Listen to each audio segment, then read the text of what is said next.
మీకు టాలెంట్ ఏదైనా ఉంటే అది దేవుడు మీకిచ్చిన గిఫ్ట్. ఆ టాలెంట్ని సరిగ్గా ఉపయోగించుకోవడమే మీరు దేవుడికి ఇవ్వగలిగిన గిఫ్ట్. అందుకే మీకున్న టాలెంట్ని వేస్ట్ చేసుకోకండి. వెల్కమ్ టు ప్రేమతో మీ లక్ష్మి. 44 ఏళ్లుగా ఆ స్వరం పాడుతూనే ఉంది. Guinness book of world records కూడా ఎక్కిందండి. 4 డాక్టరేట్లు, 6 నేషనల్ అవార్డులు, 24 నంది అవార్డ్స్. ఈ పాటకే అర్థమైపోయి ఉంటుంది ఆ గొంతు ఎవరిదో. Please welcome our very own Padma Bhushan doctor SP Balasubrahmanyam గారిని. ఆ పాట పంచామృతం, నాగానాన గీర్వాణి స్నానాలు సాగించ. నా పాట panchamrutham.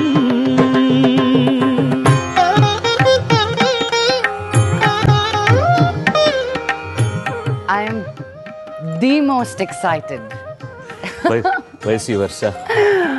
Thank you so much, Uncle. Couple of things, Uncle. First of all, నాకు తెలుసు మీరు తెలుగు పలకడంలో ఎంత స్వచ్ఛత మీద మీరు ఇంపార్టెన్స్ ఇస్తారు అని. నా తెలుగు చాలా భయంకరంగా ఉంటుంది. ఇప్పుడే నన్ను క్షమించేయండి ఒత్తులు కరెక్ట్గా పలకపోతే. తెలుగు మాట్లాడుతున్నావు, నాకు సంతోషం. Thank you so much. అది చాలా టెన్షన్ పడుతూ ఉన్నాను. తెలుగు అంత స్వచ్ఛంగా, అంత ఈజీగా రోల్ అవుతుంది మీ నాలుకలో. ఎలా అంకుల్ అది? కొన్నిటికి ఎలా తెలుస్తుంది? మనం నడుస్తున్నప్పుడు కుడికాలు పెట్టినప్పుడు ఎడం చేయి ముందుకు వెళ్తుంది, ఎడంకాలప్పుడు దానికి ఏం చెప్పగలం మనం? అంటే దాని మీద ఉన్న పిపాస, భాష మీద ఒక ప్రేమ, ఒక గౌరవం. మన భాష అనేటప్పుడు, అందులో ఇన్ని భాషలు పనిచేస్తున్నప్పుడు అవతల ప్రాంతీయులు వాళ్ళ భాషకి ఇచ్చేటటువంటి ప్రాముఖ్యత చూస్తుంటే మనం ఏం తక్కువైపోయాం అనిపిస్తుంది. కనీసం నాకు తెలిసినంతవరకు నేను ఉన్నంతలో తెలుగుని గురించి కొంచెం తాపత్రయపడదామని, అంతే. తాపత్రయమే ముందుకు నడిపిస్తుంది. Very nice, very nice. మీ ఈ వాయిస్కి, ఈ అద్భుతానికి సీక్రెట్ ఏంటి అంకుల్? నేను ఇది చాలాసార్లు చెప్పాను, కానీ చెప్పినందువల్ల తర్వాతి తరం వాళ్ళకి కొంచెం ఇబ్బంది కలుగుతుందేమని చెప్పాను. నేను ఏ కేర్ తీసుకున్నా వాయిస్కి. అయ్యయ్యో. ఎందుకంటే ఒకటి, నాకు జీవితం అంటే చాలా ఇష్టం. జీవితాన్ని నేను బాగా ప్రేమిస్తాను. భగవంతుడు కనుక అవకాశం ఇస్తే నాకు చచ్చిపోవాలని ఉండదు. యాజ్ లాంగ్ యాజ్ పాసిబుల్ బతకాలని కోరిక అన్నమాట. జీవితం అని, ఎందుకంటే మనిషిగా పుట్టడం అనేది చాలా గొప్పవరం. దీంతో మనం ఒక అందమైన ఫ్రేమ్ కట్టుకొని దాంతో జీవితాన్ని చాలా బాగా ఎంజాయ్ చేయొచ్చు. అలాగే నా వృత్తి అంటే నాకు చాలా గౌరవం, నాకు దేవుడు. అలాగని చెప్పి వృత్తి కోసం నేను సన్యాసించదలుచుకోలేదు. ఉన్నవన్నీ జీవితంలో ఒక నిబద్ధతతోటి అందంగా మనం అనుభవిస్తూ మన ప్రొఫెషన్ కూడా ముందుకు తీసుకెళ్ళవచ్చు అనడానికి నేనే సాక్షి. ఇది అందరికీ జరుగుతుందని నేను అనుకోను. ఎందుకంటే చాలామంది, 99.9% గాయకులందరూ చాలా త్యాగాలు చేస్తారు. ఈ వస్తువు తినకూడదు, ఈ చల్లదనం తాకూడదు అని, ఇంకా చాలా, రోజుకి ఇన్ని గంటలు నిద్రపోయి తీరాలి, డస్ట్లో పని చేయకూడదు అని. నా వల్ల కాదు అవన్నీ. నేను ఐస్ వాటర్ లేకుండా బతకలేను, ఐస్ క్రీమ్ లేకుండా బతకలేను. I'm a social drinker. అడపదడప సిగరెట్లు కాలుస్తాను. ఇవన్నీ అందరికీ దీనివల్ల మంచి జరుగుతుందని నేను అనుకోను. మేబీ నా శరీర తత్వానికి అది అలవాటు అయింది అనుకుంటాను. సో జీవితాన్ని ప్రేమించడం, వృత్తిని గౌరవించడం వల్ల నేను రెండింటినీ ఏదో బ్యాలెన్స్ చేసుకోగలుగుతున్నాను. వీటన్నిటికీ మించి కూడా కొన్నిటికి కారణాలు ఉండవు అమ్మా. సర్టన్ థింగ్స్ హ్యాపెన్, కొన్నిటి జరుగుతాయి, అదంతే. దానికి ఏదో ఒక డెస్టినీ ఉంటుంది. నేను గాయకుడిని కావడమే అలాగో ఒక హ్యాపెనింగ్, ఒక అద్భుతం. అద్భుతం అంటే నేను గొప్ప అద్భుతమైన గాయకుడిని కాదు, నేను గాయకుడిని కావడం అద్భుతం. ఎప్పుడు కళలో కూడా నేను సినిమా పరిశ్రమకు రావాలని, పాటలు పాడాలని అనుకోకుండా రావడం అనేటటువంటిది, there is a reason behind it. And దాన్ని నేను పరిపూర్ణంగా ఆస్వాదిస్తున్నాను. మీ గురించి కొన్ని క్లిప్పింగ్స్ తయారు చేశాను, చూద్దాం. బాబోయ్. 1966లో ఎస్పి కోదండపాణి గారి సంగీత దర్శకత్వంలో శ్రీ శ్రీ శ్రీ మర్యాదరామన్న చిత్రానికి తొలిపాట ఆలపించిన బాలుగారి స్వరం నేటి వరకు 40,000కు పైగా పాటలు పాడి శ్రోతల్ని మంత్రముగ్ధుల్ని చేసింది, చేస్తూనే ఉంది. చెబితే శానా ఉంది, ఇంటే ఎంతో ఉంది. చెబితే శానా ఉంది, ఇంటే ఎంతో ఉంది. చెబుతాయిను గోరాయంకట స్వామి, చెబుతాయిను గోరాయంకట. ఎన్నిసార్లు విన్నా ఆయన గళంలోని మాధుర్యం, ఆయన గానంలోని కొత్తదనం ప్రేక్షకుల్ని కట్టిపడేస్తూనే ఉంది. ఓంకారనాదానుసంధానమౌగానమే శంకరాభరణము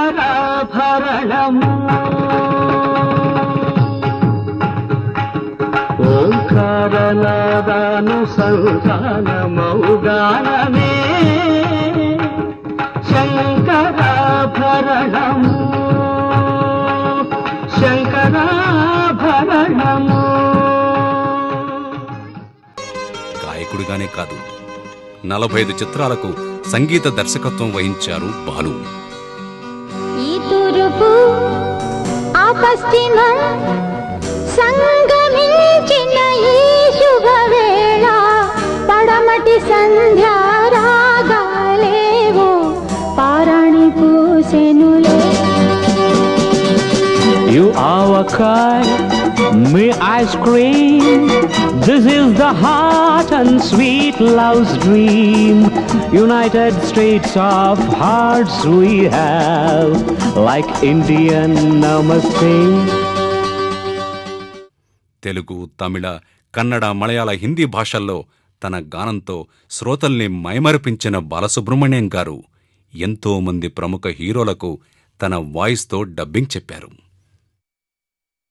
నువ్వు చేసింది సామాన్యమైన ద్రోహం కాదు, దేశద్రోహం. నువ్వొక్కడివి తీసుకోవడం వల్ల నీ కింది వాళ్ళు తీసుకోవడానికి అలవాటు పడ్డారు.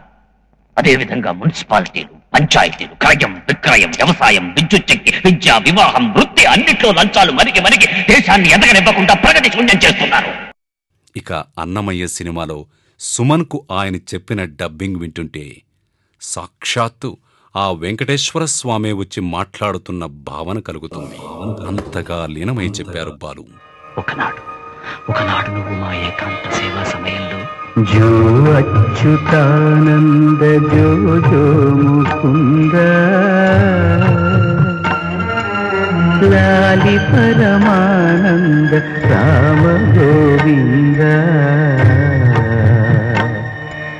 జో జో జో జో.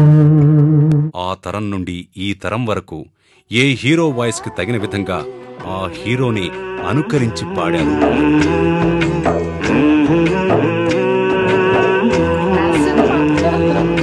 లాలి పాడుతున్నది గాలి, ఆ లాలి రాగాలలో నువ్వు ఎలవుగాలి. అంతేకాకుండా అల్లు రామలింగయ్య, మాడా వెంకటేశ్వరరావులకు సైతం అచ్చం వారే పాడిన విధంగా గొంతు మార్చి అద్భుతంగా పాడారు బాలుగారు. ముత్యాలు వస్తావా అడిగింది ఇస్తావా, ముత్యాలు వస్తావా అడిగింది ఇస్తావా, ఊర్వశిలా ఇటు రావేమయారి.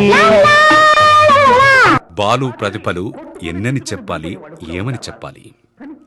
తన అద్భుత గానంతోనే కాకుండా నటనతోనూ ప్రేక్షకుల్ని మెప్పించారు బాలసుబ్రహ్మణ్యం గారు. పెళ్ళంటే కేవలం 3 ముళ్ళు మాత్రమే కాదురా, 7 జన్మల బంధం రా. జన్మ జన్మలకి మనసులను ముడివేసే పవిత్ర బంధం నాన్న. ఇదే అన్నం పెడతాను, అమ్మాయికి అన్యాయం చేస్తే ఆ ఉసురు మనకు తగులుతుంది నాన్న. ఈ చేతులు కావు, కాళ్ళను కూడా. ఇక ఆయనకు వచ్చిన అవార్డులైతే వాటితో ఒక మ్యూజియమే ఏర్పాటు చేయవచ్చు.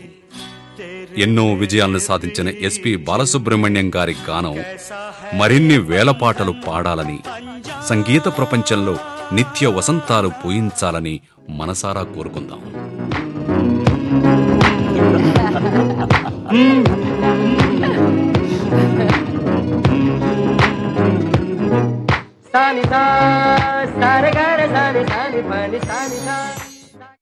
చెబితే శానా ఉందని పాట వేశారు కదా, టిఎం సౌందరరాజన్ గారు పాడిన పాట. అవునా? ఓ, అలాంటి మహానుభావుడి పాట నా కోసం వేశారు, సంతోషం. ఒక విషయం చెప్పాలి, ముందుగా నీ సినిమాలో అన్ని మంచి పాటలు నా చేత పాడించినందుకు I'm very grateful to you. అయ్యో, చాలా మంచి పాటలు పాడి ఈ మధ్యకాలంలో చాలా మంచి పాటలు పాడాను ఆ సినిమాలో. నాకు చాలా ఆనందం వేసింది సినిమాలో పాడుతున్నప్పుడు. అండ్ రెండోది, ఇంత మంచి క్లిప్పింగ్స్ ఈ మధ్య ఎవరు వేయలేదు నావి.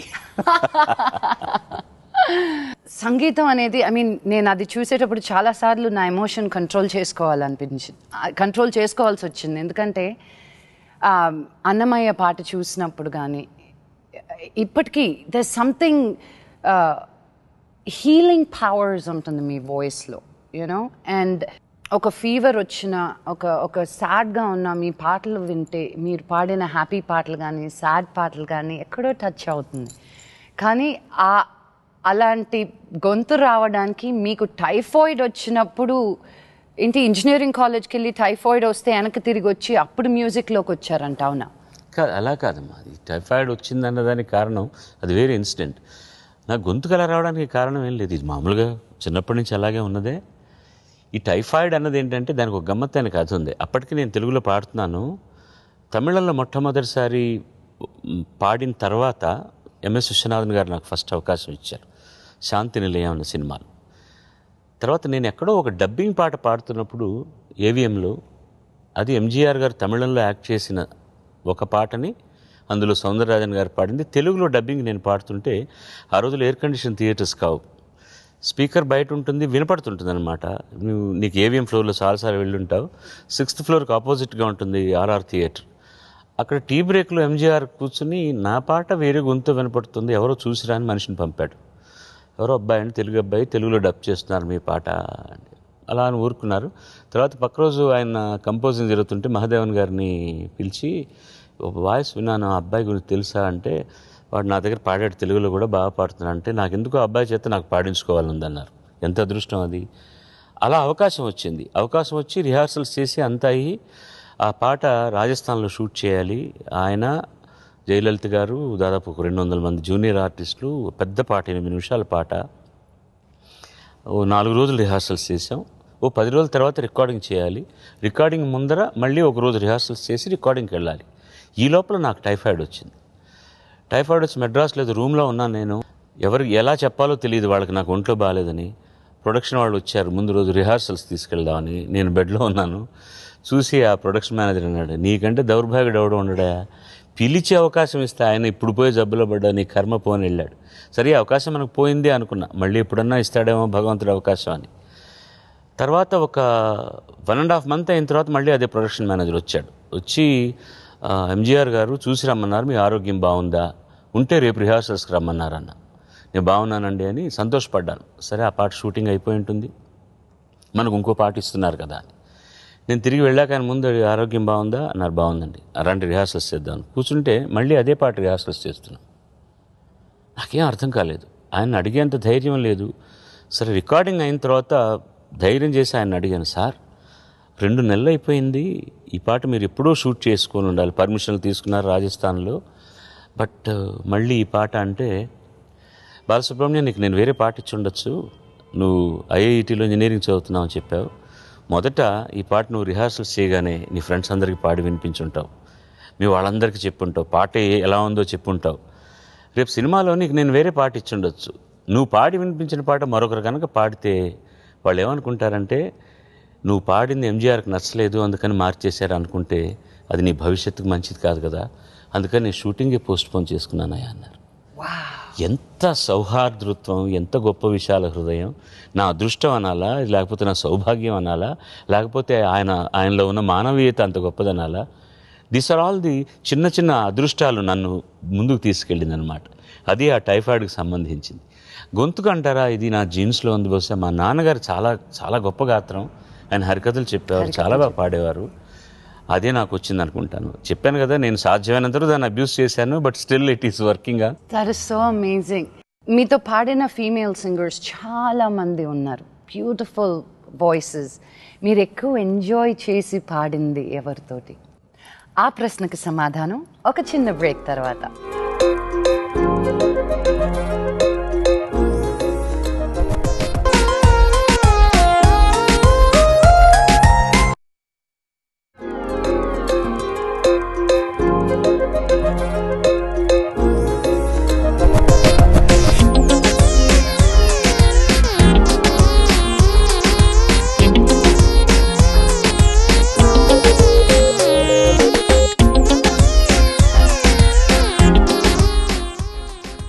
Welcome back to Kalamandir's. ప్రేమతో మీ లక్ష్మి. అంకుల్, బ్రేక్ ముందు అడిగిన ప్రశ్న, మీతో పాడిన ఫీమేల్ సింగర్స్ చాలామంది ఉన్నారు, బ్యూటిఫుల్ వాయిసెస్. మీరు ఎక్కువ ఎంజాయ్ చేసి పాడింది ఎవరితోటి? జానకి గారితో. అవునా? ఎందుకంటే ముందు నాకు తన గురువు. నేను ప్లేబ్యాక్ సింగర్ కావడానికి కారణమే ఆవిడ. నేను ఎక్కడో కాంపిటీషన్లో పాడుతుంటే విని, నువ్వెందుకు సినిమాల్లో పాడకూడదండి, ఆ బలివారండి మీరు, నాకేమీ రాదు, సాపాసా రాదు. అప్పుడంతా నాకు 16 ఏళ్ళు ఉంటాయి. అంటే ఆవిడ, నాకు కూడా రాదయ్యా మ్యూజిక్, నేను పాడలేదా అంది. ఏమండి మీరు జోక్ చేస్తున్నాను, నేను నేర్చుకోలేదయ్యా సంగీతం. బట్ ఆ పాడే యాప్టిట్యూడు కొన్ని లక్షణాలు కనపడతాయి వింటున్నప్పుడు. నీలో ఆ లక్షణాలు ఉన్నాయి, నువ్వు ట్రై చేయండి. మొట్టమొదటిసారి నా మెదడులో ఆ విత్తనం వేసింది ఆవిడ. తర్వాత సింగర్ అయిన తర్వాత నేను మొట్టమొదటి పాటలన్నీ ఎక్కువగా సుశీల్ గారితో పాడాను. ఆవిడ మహాగ్రంథం. కానీ జానకి గారు, సుశీల్ గారితో అంత చనువు లేదు నాకు, భయం, సీనియర్ సింగర్ కదా. జానకి గారు సీనియరే, కానీ ఆవిడ చాలా కలివిడిగా ఉంటూ ఎన్నో నేర్పించారనమాట. అసలు ఎక్స్ప్రెషన్ అనేది ఏంటి, డైనమిక్స్, ఒక్కొక్క అక్షరానికి ఎంత వాల్యూమ్ ఇవ్వాలని ఆవిడ పాడుతుంటే చూసి నేర్చుకున్నాను నేను. అందుకని అండ్ మా ఇద్దరు సరే, నేను ఒక పరిణతి చెందిన తర్వాత పాడుతున్నప్పుడంతా పోటాపోటీగానే ఉండేది. చివరి టేక్ ఏది వస్తుందని అనుకొని దాచుకునేవాడు అనమాట, ఇక్కడ ఆవిడకంటే ఒక సంగతి వేయాలని. But always she wins. నాకంటే ఒక అడుగు ముందరే ఆలోచించి పెట్టుకుంటుంది ఆవిడ. ఇవన్నీ గొప్ప వరాలు, ఇప్పుడున్న సింగర్స్కి దొరకని వరాలు పాపం. ఆ విషయంలో నేను చాలా అదృష్టవంతుని. I enjoyed singing with her. అంటే అందరితో నేను చాలా ఎంజాయ్ చేస్తాను, అందరూ నాతో పాడడం ఎంజాయ్ చేస్తారు. ఎందుకంటే ఆ వాతావరణాన్ని నేను అంత లైవ్లీగా ఉంచుతాను. మనం రికార్డింగ్కి వెళ్ళామని దాన్ని సీరియస్గా లేదు, వాళ్ళు అల్లరి చేస్తూ అందరితో జోకులు వేస్తూ ఐ విల్ మేక్ ఇట్ ఒక అందమైన ఆ గంట 2 గంటల సేపు చాలా అందమైన అనుభూతి కావాలి అందరికీ. పాట అప్పుడు చాలా బాగా వస్తుంది. చాలాసార్లు చాలామంది మీతోటి పాడాలని అనుకుంటారు సింగర్స్, అందరికీ ఆ ఆపర్చునిటీ రాదు. యూనో, నాకు తెలుసు గీతమాధురి లాలి పాట పాడేటప్పుడు లోపలికి వచ్చి కిరణ్ అంకుల్ దగ్గర ఇలా షేక్ అయిపోయి లోపలికి వచ్చి గొంతు కూడా రావట్లేదు, అదే కావాలి, అలాగే పాడమ్మా అనుకుంటూ అంకుల్ ఎంకరేజ్ చేస్తూ పంపిస్తున్నారు. నా షోలో నేను యూజువల్గా ఏం చేస్తానంటే ఎండ్ ఆఫ్ ద ఎపిసోడ్ కొత్త వాళ్ళని తీసుకొచ్చి పరిచయం చేస్తున్నావు. That's wonderful thing you are doing. Thank you uncle. మీరంటే అందరికీ తెలుసు. ఇవాళ ఈ అబ్బాయిని తీసుకొచ్చా కదా. అసలు ఇదే ఫేస్ ఆఫ్ ద వాయిస్ అని పెట్టాలి అని. కానీ అందరికీ మీరు పాడి మీరు అందరినీ మెస్మరైజ్ చేశారు. నా షోలో మీకోసం అని ఒక పాట from people who think cannot sing with you. Go ahead. चांदनी का चांद हो या आफताब हो, जो भी हो तुम खुदा की कसम लाजवाब हो.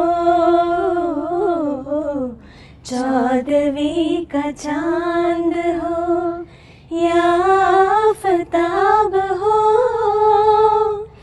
जो भी हो तुम खुदा की कसम लाजवाब हो. चौदहवीं का चांद हो. నాకు చాలా ఇష్టమైన పాట. వీళ్ళందరూ నాకు చాలా ఇష్టమైన వాళ్ళు, నాకు బాగా తెలిసిన వాళ్ళు, నా కార్యక్రమంలో పాలు పంచుకున్న వాళ్ళు, నాకు కీర్తి తీసుకురావడానికి ఉపయోగపడిన ఆ కీర్తి మండపానికి వీళ్ళందరూ కూడా స్తంభాలే. నీ సంస్కారానికి జోహార్లు. ఒక చిన్న మనవి మీకు, అది నాకు చాలా ఇష్టమైన పాట. తెలుసు అంకుల్. మా ఆవిడకి చాలా ఇష్టమైన పాట. తెలుసు అంకుల్. కానీ అక్కడేమో గురుదత్తు వైద్యరామన్ కోసం పాడారు, మీరు నా కోసం పాడారు. సరే, సంతోషం. ఆ పాటలో 2 ఉచ్చారణ దోషాలు ఉన్నాయి, చెప్తాను, ఏమనుకోండి. చౌదవి కా చాంద్ హో యా ఆఫ్తాబ్ హో, జో భీ హో, భీ ఒత్తుంది, జో భీ హో తుమ్ ఖుదా కి ఖు Kasam, it is not Kasam, కా కా కా క్యూ కసమ్ లాజవాబ్ హో. ఏ భాష పాడినా కరెక్ట్గా పాడాలి కదా. ఈ పాటకు అర్థం తెలుసా మీకు? ఎవరికైనా తెలిసి ఉంటుంది, కనీసం ఒక్కరికన్నా తెలుసు. చెప్పమ్మా. చౌదవి కా చాంద్ అంటే మోస్ట్లీ పౌర్ణమి చంద్రుడు, 16 కళలు ఉన్న చంద్రుడు. 14 కళలు, పౌర్ణమి కూడా కాదు. ఫుతాబ్ అంటే తెలియదు. నువ్వు 14 కళల చంద్రుడివి కావచ్చు, లేకపోతే సూర్యుడివి కావచ్చు, జో భీ హో తుమ్, ఏదైనా పర్వాలేదు, ఖుదాకి కసం, దేవుడి మీద ఒట్టేసి చెప్తున్నాను, లాజవాబు. ఎంత గొప్ప సాహిత్యం, ఎంత గొప్ప పాట రవి గారు చేశారు. Thank you. నేను దీనికి ఆ పాటలో ఉన్నటువంటి హృదయాన్ని నాకు సంబంధించింది కాదు. నేను చౌద్విక చాంద్ మాత్రం ఒప్పుకుంటా. నన్ను తమిళంలో పాడు నిలా బాలు అంట, తెలుగులో పాడు నిలా కాదు, పాడు నిలా బాలు అంటే పాడే చంద్రుడు బాలు అని. నా మిత్రుడు ఇళయరాజా తమ్ముడు గంగయ్య అమరన్ ఉన్నాడు కదా, వాడు ఎప్పుడు స్టేజ్లో అల్లరి చేస్తుంటాడు. వీడికి ఎందుకు ఈ బిరుదు ఇచ్చారో తెలుసా మీకు అని. ఎందుకంటే యాక్చువల్లీ నాకు ఆ బిరుదు ఎందుకు ఇచ్చారంటే, తమిళంలో చందమామ పాటలు ఎక్కువ పాడింది నేను, పాడిన చందమామ పాటలన్నీ హిట్లే, అందుకని ఇచ్చారు. వాడు అన్నాడు చందమామ రౌండ్గా ఉంటుంది, వీడు రౌండ్గా ఉంటాడు, అందుకని. ధన్యవాదాలమ్మా, నీ ప్రేమకు నేను బానిస్తాను అంతే. ఈ అమ్మాయి సంస్కారానికి అంతకన్నా బానిస్తాను. అయ్యో అంకుల్, మీకోసం ఇంకో తెలుగు పాట. వాళ్ళు నుంచొని పాడాలి, నాకు బాధగా ఉంది. పర్వాలేదు, పాడండి, నో ప్రాబ్లం. అంజలి అంజలి పుష్పాంజలి, అంజలి అంజలి పుష్పాంజలి, పూవంటి పదములకు పుష్పాంజలి, ముత్తైన పెదవులకు మోహాంజలి, కలహంస నడకలకు గీతాంజలి, కనరాని నగవులకు కవితాంజలి. అంజలి అంజలి పుష్పాంజలి, అంజలి అంజలి పుష్పాంజలి, పూవంటి పదములకు పుష్పాంజలి, ముత్తైన పెదవులకు మోహాంజలి, కలహంస నడకలకు గీతాంజలి, కనరాని నగవులకు కవితాంజలి. అంజలి అంజలి పుష్పాంజలి, అంజలి అంజలి పుష్పాంజలి. Thank you so much. Thank you. వీళ్ళకి అప్రిసియేషన్ ఎందుకు తెలుసా లక్ష్మి? మామూలుగా నలుగురు అందరూ అనుకుంటారు కోరస్ పాడడం చాలా ఈజీ అని, కోరస్ పాడడం అనేది చాలా తక్కువ పని అని, కోరస్లో పాడే వాళ్ళకి స్ట్రైట్గా పాడే అవకాశం రాదని. స్ట్రైట్గా పాడడం కంటే కోరస్ పాడడం కష్టం. ఇంతమంది కలిసి ఒకే శృతిలో అపస్వరం లేకుండా పాడడం కష్టం. వాళ్ళకి ఆధార శృతి లేదు, ఎవరు కూడా ముందు ఆ అని అనుకోలేదు, అందరూ ఒకే శృతిలో ఎంత బాగా పాడారు. అసలు దీనికోసం ఎంత రిహార్సల్స్ చేశారో నాకు తెలియదు, కానీ నాకు గర్వంగా ఉంది, సంతోషంగా ఉంది. వీళ్ళందరూ కూడా నా కార్యక్రమంలో ఎప్పుడో ఒకప్పుడు పాల్గొన్న వాళ్ళే. వీళ్ళల్లో శాస్త్రీయ సంగీతం బాగా పరిణితిగా నేర్చుకున్న వాళ్ళు చాలామంది ఉన్నారు. అమ్మాయిలు చాలా బాగా కచేరీలు చేసేవాళ్ళు ఉన్నారు. ఆ మధ్యలో ఉంది అమ్మాయి సౌమ్య, క్లాసికల్ కాన్సర్ట్స్ చేస్తుంది ఆ అమ్మాయి. వాళ్ళ తాతయ్య గారు ఎవరో తెలిసి ఉంటుంది మీకు, Subrahmanyam garu, ex vice chancellor of Potti Sriramulu Telugu University. అలాగే వీళ్ళందరికీ కూడా చరిత్ర ఉంది. వీళ్ళందరి పేరెంట్స్ కానీ వీళ్ళందరూ కూడా చాలా సంస్కారవంతులైన వాళ్ళు. మీరందరూ ఏదో ఓ రోజున ఈ సీట్లో కూర్చొని చక్కగా లక్ష్మీ చేత ఇంటర్వ్యూ చేయించుకుంటే నేను అలా గెస్ట్గా వచ్చి మీకోసం ఒక పాట పాడాలి. Thank you so much. మీకోసం అని వచ్చేసరికి they all coordinated and came together. Thank you so much. మీ ప్రేమకు నేను బానిస్తాను అంతే. Thank you. ఎక్కడ దాక్కున్నారు అసలు? నేను వస్తున్నప్పుడు ఎక్కడా కనపడలేదు. దాచిపెట్టి చాలా లేచి పెట్టాం. కిడ్నాప్ చేసేవాళ్ళం. My surprise came through. It's is wonderful. నువ్వు అన్నీ ఎంత బాగా ప్లాన్ చేస్తావో నాకు అర్థమైంది. ఎక్కడికి పోతుంది మీ నాన్న అమిత్ షా? ఎలా ఉన్నాడు మీ నాన్న? No, he's doing beautiful. చాలా చాలా బాగున్నారు. మాకు మ్యూజిక్ గురించి నాన్నగారు పొద్దున్నే లేచి గజల్స్ ప్రాక్టీస్ చేసేవారు. ఆయనకి చాలా మందికి తెలియదు ఈ విషయం. 3:30 in the morning లేసి మేకప్ రూమ్లో మేము లేసేస్తామని మెడ్రాస్ ఇంటికి వచ్చే ఉంటారు. బయట మేకప్ రూమ్ ఉంది, ఆ మేకప్ రూమ్లో కూర్చొని గజల్స్ ప్రాక్టీస్ చేసేవారు ఆయన. మీరు పాడిన పాటే నా పాట పంచామృతం, దానికి ప్రతి స్వరము కరెక్ట్గా పలకాలి అని ఆయన పొద్దున్నే మమ్మల్ని కూడా లేపి మమ్మల్ని ట్యూషన్లో కూర్చోబెట్టి ఆయన బయట ప్రాక్టీస్ చేసేవారు, ఒక మాస్టర్ని పిలిపించి. ఆయనకు కూడా చాలా ఇంట్రెస్ట్ వాయిస్ మీద. పర్ఫెక్ట్గా ఉంటాయి స్వరాలన్నీ కూడా. మేమన్నా కాగితం పెట్టుకుని పాడతాం, తను సినిమా చేసినప్పుడు ఏం ఉండదు కదా, పర్ఫెక్ట్ సింక్లో పాడాడు అద్భుతంగా. అవును uncle, thank you. And that was my little gift to you. It's not a small gift అమ్మా. I know. చాలా గొప్ప కానుక. మా పిల్లలు వచ్చి నా కోసం ఇంత టైం వెచ్చించి పాడారంటే కళ్ళలో నీళ్ళు చిప్పిలుతున్నాయి నాకు. నీకు ఎప్పుడు కృతజ్ఞుడిని నేను.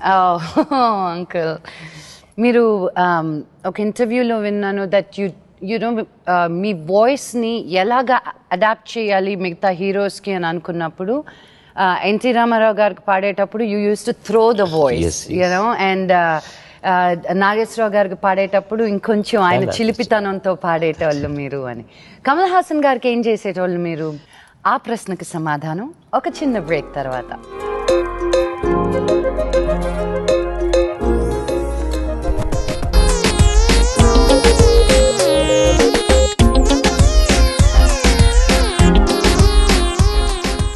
వెల్కమ్ బ్యాక్ టు కళామందిర్స్ ప్రేమతో మీ లక్ష్మి.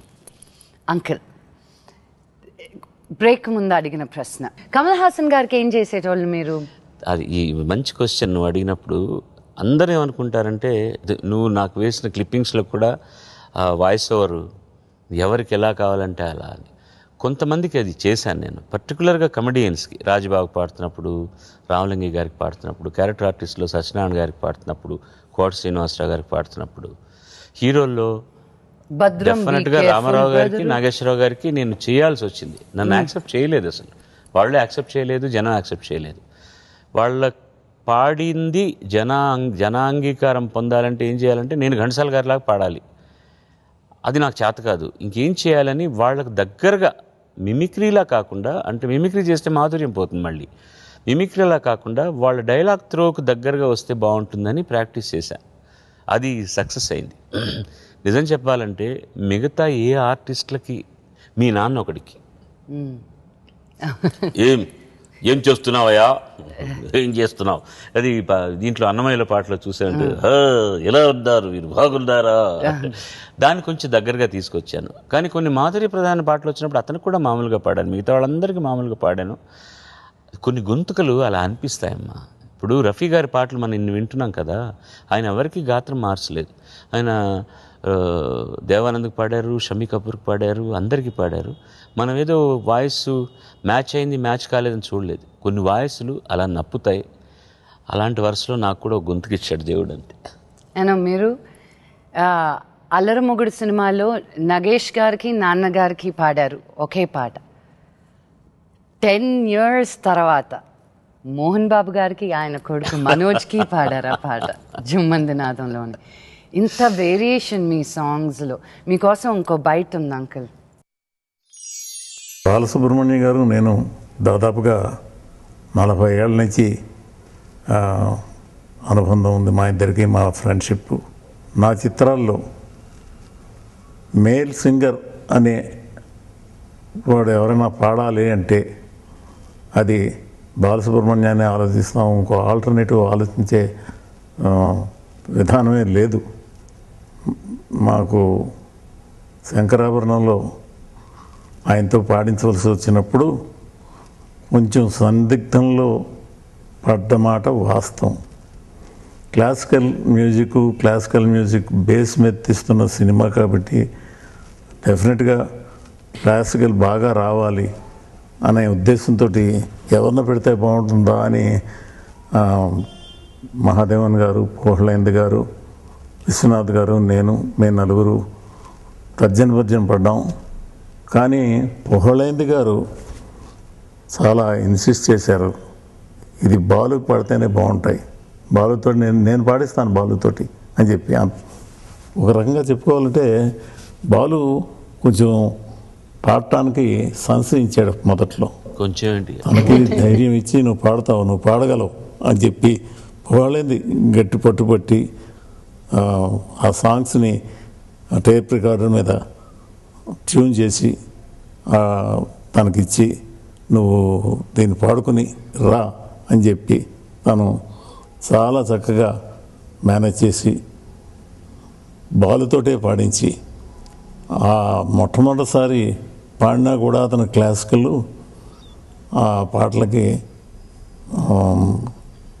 ఉత్తమ నేపథ్య గాయకుడిగా జాతీయ అవార్డు రావటం ఆయన నిగర్వి. చెప్పుకోవాలంటే సకల కళా వల్లభన్ లాంటి వాడు. ఏదైనా చేయగలడు, డబ్బింగ్ చెప్తాడు, పాడతాడు, యాక్ట్ చేస్తాడు. అతనికి రాని విద్య అంటూ లేదు. ఆయన మీద టైంకి రాలేదే అని చెప్పి చాలా కోపం వస్తుంది. 1 గంట ఆలస్యంగా రావటం, 1 గంటన్నర ఆలస్యంగా రావటం జరుగుతూ ఉంటుంది. కానీ వచ్చిన తర్వాత నవ్వుతూ పలకరించి మనకి అతను తినేయాలన్నంత కోపం వచ్చినా చాలా హాయిగా నవ్వుతూ తన పని అనుకున్న సమయానికంటే ముందే పూర్తి చేసుకొని చక్కగా వెళ్ళిపోయేవాడు. Sankarabharanam nights and states 1.5 months మేము కలిసి తిరిగాం. నా మీద జోక్స్ చేయటం అంటే ఆయనకి సరదా. రెడ్డి గారు నేను దాన్ని అలాగే లైట్గానే తీసుకుంటాను. ఒక్క మాటలో చెప్పాలంటే Balu is a great human being. చాలా గొప్పవాడు, గొప్ప వ్యక్తిత్వం ఉన్న మనిషి. మా సాగర సంగమంలో చెప్పినట్టు there is no end for any art. ఇంకా ఎంతో పైకి ఎదగాలని చెప్పి బాలసుబ్రహ్మణ్యం గారిని ఆ భగవంతుడు ఆశీర్వదించాలని మనస్ఫూర్తిగా కోరుతూ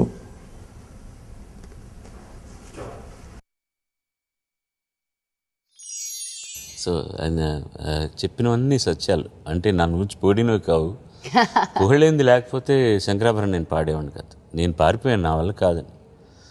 ఆయన అడిగిందల్లా ఫస్ట్ మీరు ఏ పాట అయినా పాడు. విశ్వం గారు అడిగింది అది. అది ఎక్కడ మా నాన్న దగ్గరికి వచ్చి, బాబాయ్ వీడు పాడను అంటున్నాడంటే అదో పాడను అంటున్నాడా, వాడికి ఇంతకంటే అవకాశం ఎక్కడ వస్తుందిరా, కష్టపడి నేర్చుకోమని అన్నాడు. పాడతాడు బాబాయ్, కానీ వాడు రోజుకు 4-5 పాటలు పాడుతున్నాడు.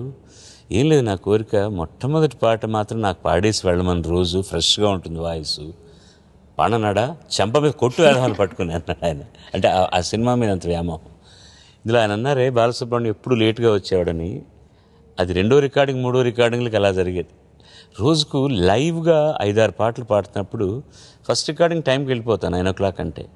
కానీ నేను అనుకున్నట్టు నేను ఒక్కటి పాడితే చాలదు, మిగతా వాళ్ళందరూ వాయించాలి. డిలే మొత్తం డిలే అవుతూ వెళ్ళేదన్నమాట. బట్ నేను అన్నట్టుగా ఐ యూస్ టు ఎలాగో సంభాళించి అందరినీ సంతోషపెట్టేవాడిని. 2 విషయాలు దానిలో. మీరు లైవ్గా 2-3 సార్లు అన్నారు. లైవ్గా చేయడం ఏంటి, ఇప్పుడుండే రికార్డింగ్ సిస్టమ్ ఏంటి అని కొంచెం వివరంగా చెప్తే మా చూసే ప్రేక్షకులకు అర్థం అవుతుంది. లైవ్ అంటే ఏంటంటే అందరు కలిసి పనిచేయడం. ఇప్పుడు మనం వింటున్నాం ఈ వాద్యాలు అన్నీ కూడా ఒక హాల్లో ఉండేవి, లేకపోతే తర్వాత రూమ్స్ వచ్చినా కూడాను అందరూ ఒకేసారి ప్రజెంట్ అయ్యేవారు రికార్డింగ్లో. సింగర్స్ ఉండేవాళ్ళు, అందరూ రిహార్సల్స్ చేసి ఇక టేకులు తీయడం అన్నమాట. తర్వాత టెక్నాలజీ బాగా పెరగడం వల్ల అడ్వాంటేజే, నేను దాన్ని కాదంటమే లేదు. ఎందుకంటే నాలాంటి వాడికి చాలా ఉపయోగపడింది. ఈ డిజిటల్ టెక్నాలజీ రాకముందు ట్రాక్ అంటే మ్యూజిషియన్స్ని మాత్రం ముందుగా రికార్డ్ చేసుకుని వాయిస్ తర్వాత డబ్ చేసుకునే అవకాశం వచ్చింది. దానివల్ల నేను ఎక్కువ పాటలు పాడగలిగాను. మాక్సిమం ఎన్ని పాటలు పాడారు అంకుల్? ఒక్కరోజు 19 పాటలు పాడాను. ఆ ఫెసిలిటీ వచ్చింది. అది కూడా టేప్ మీదే జరిగేది రికార్డింగ్. ఆ తర్వాత ఇప్పుడు డిజిటల్ వచ్చిన తర్వాత అక్షరం కూడా మనం పంచౌట్ చేసుకోవచ్చు. వాళ్ళ గాత్రం శృతిలో లేదన్నా కూడా దాన్ని కరెక్ట్ చేయడానికి సాఫ్ట్వేర్లు ఉన్నాయి, అన్నీ ఉన్నాయి. ఒక వరం పక్కనే శాపం ఉంటుంది ఎప్పుడు కూడా. వరం ఏమిటంటే టెక్నాలజీ వల్ల మనం ఎక్కువ శ్రమ పడక్కర్లేదు పాడడానికి. ఒక్కొక్క లైన్ కూడా తీసుకోవచ్చు. కానీ దానివల్ల ఏముంటుందంటే ఒక కోహరెన్స్ ఉండదు.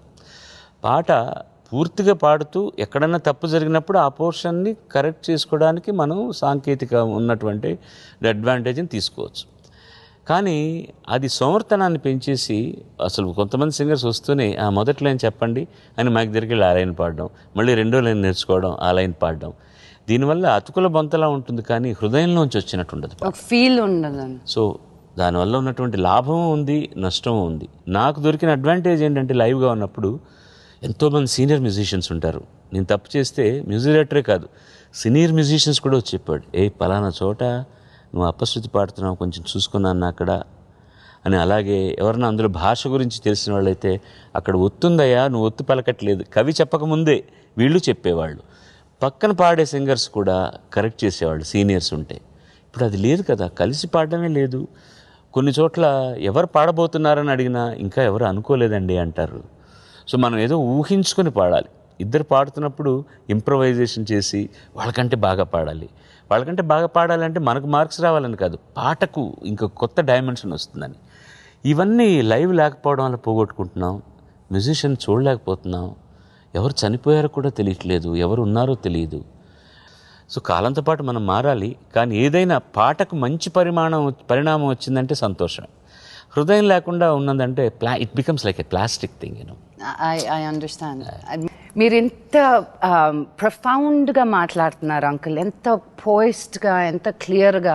కానీ మీరు ఇంట్లో ఉన్నప్పుడు చాలా నాటీ, చాలా అందరినీ ఎంబారస్ చేస్తూ చాలా నాటీగా ఉంటారు. ముందే నేను ఇలా డిగ్నిఫైడ్గా అది ఎంతవరకు నిజం? 100%.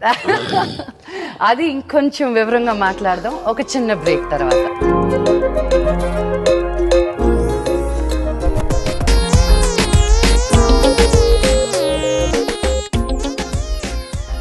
వెల్కమ్ బ్యాక్ టు కళామందిర్స్ ప్రేమతో మీ లక్ష్మి. అంకుల్, బ్రేక్ ముందు అడిగిన ప్రశ్న, మీరు ఇంట్లో ఉన్నప్పుడు చాలా నాటీగా ఉంటారంట, చాలా జోవియల్గా ఉంటారంట, టీవీ ముందు వచ్చినప్పుడే ఇంత? ఈ ఇంటర్వ్యూల్లోనే ఇలా ఉంటాను బుద్ధుల్లాగా, అవునా? బయటకు వెళ్తే చాలా ప్రబుద్ధుణ్ణి. ఇందుకు కారణం ఏంటంటే చిన్నప్పటి నుంచి ఎక్కువ నాటీనే. బట్ నన్ను బాగా తొలిచేసే ఒక సమస్య ఏంటంటే, నేను నా పిల్లలు ఎదగడం చూడలేదు. బికాస్ ఐ వాస్ ఎంత గజిబిజిగా ఉన్నాను, బిజీ కాదు గజిబిజిగా ఉన్నాను, వాళ్ళు పిల్లలు పెరగడం కూడా చూడలేదు నేను. అది తీర్చుకోవడం కోసం ఏమైందంటే, టైం దొరికినప్పుడల్లా వాళ్ళతో పిల్లవాడిని అయిపోతాను నేను.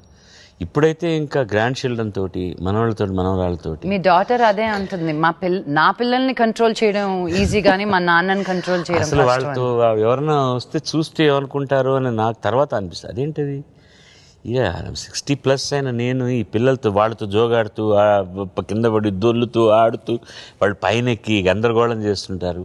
I misuse even with my wife and my children and my friends అందరితో కూడాను. అది నేను ఉన్నంతసేపు చాలా సరదాగా ఉండాలమ్మా. మీ యాటిట్యూడ్ ఎలా వచ్చింది అంత కూల్గా ఈ ఇండస్ట్రీలో ఉంటూ? ఇట్స్ గాడ్ గిఫ్ట్, అది మటుకు గిఫ్టే. మిమ్మల్ని ఎన్ని రకాలుగా పుష్ చేయాలో అన్ని రకాలుగా పుష్ చేస్తారు. కొన్ని రకాల వ్యక్తిత్వాలు ఉన్నాయి. మీ నాన్న ఒకడు, నేనొకడు. ఎన్ని సమస్యలు చెప్పడానికి వీల్లేదు జీవితంలో. సమస్యలు అయితే బతికేంటి అసలు? ప్రతిదీ సమస్యే. బట్ సమస్య గురించి ఆలోచించుకుంటూ వెళ్తే ముందరున్న జీవితం చాలా మళ్ళీ కురచబారిపోతుంది. సమస్యల్ని అధిగమించడానికి భగవంతుడు శక్తి ఇచ్చాడు, పని చేస్తాం, అవన్నీ తీరుతాయి ఎలాగోలాగా. But we should not lose that. ఒక జీవితం చాలా చిన్నది జీవితం. దీంట్లో ఆవేశాలు, కావేశాలు, కార్పణ్యాలు. Should enjoy life. ఆనందంగా ఉండాలి. వీలంత వరకు మన చుట్టూ ఉన్న వాళ్ళని సంతోషంగా ఉంచాలి. అదే నాకు నచ్చకపోతే లేచి వెళ్ళిపోతాను నేను.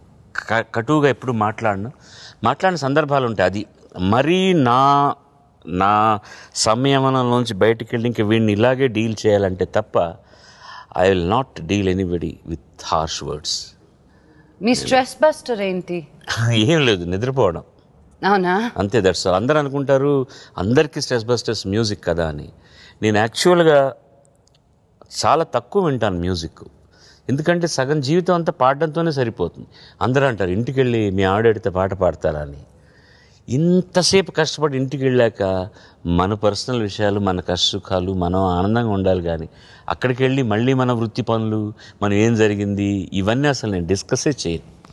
దేవుడి గుళ్ళోకి వెళ్తే చెప్పులు వెళ్ళేసి వెళ్తాం కదా, మళ్ళీ వచ్చాక వేసుకున్నట్టు అంతే. మీకు ఫుడ్ అంటే ఇష్టమా, లేకపోతే పెప్సీ అంటే ఇష్టమా, లేకపోతే I you a vegetarian or a non vegetarian? I'm pure vegetarian.